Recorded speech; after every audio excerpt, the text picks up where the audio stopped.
افسانہ شمشاد ہوتا ہے.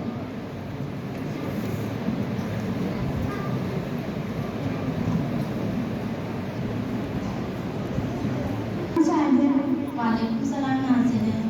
یہ بات سمجھ نہیں آتی جس شخص نے غیبت کی تو گویا اس نے اپنے مرے ہوئے بھائی کا گوشت کھایا. ناظر آج تم ذرا سی بات بڑی سمجھتی ہو. غیبت کہتے ہیں کسی کے پیٹ پیچھے برائی کرنے کو.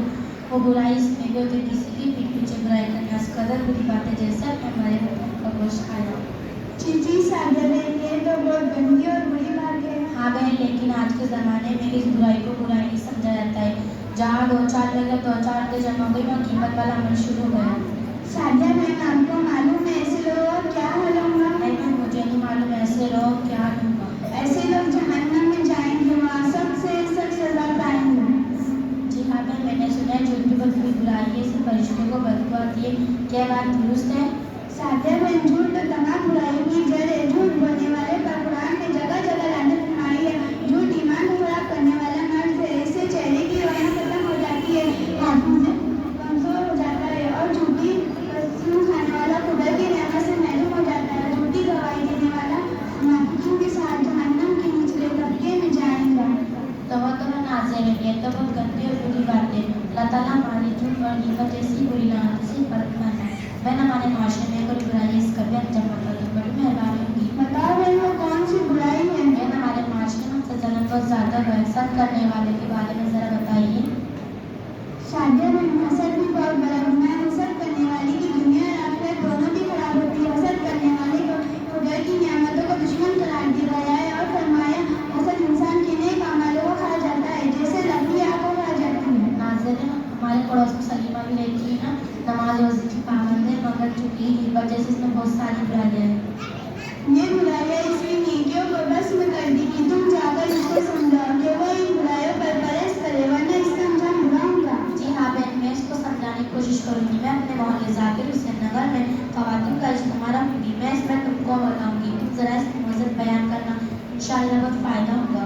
تم کوشش کرو، انشاءاللہ میں ضرور حاضر ہوں گی. اچھا پھر میرا انتظار ہوگا. ہم اپنی میں انشاءاللہ. السلام علیکم ورحمۃ اللہ وبرکاتہ. وعلیکم السلام ورحمۃ اللہ وبرکاتہ. صدر صاحب سے گزارش ہے کہ والد علم اور زارا دینی معلومات ہے. عام طور پر کسی انسان کو یہ چیزیں معلوم نہیں ہوتی. تو یہ علم شیخ عبدالحمید اور زارا شیخ اعجاز ان کو دیا گیا ہے. سماعت فرمائیں. السلام علیکم بہن. وعلیکم السلام. بہن، کافی عرصے کے بعد ملاقات ہوئی. آج کل آپ کی کیا مصروفیت ہے؟ اپنے پڑھانے میں مشغول ہوں.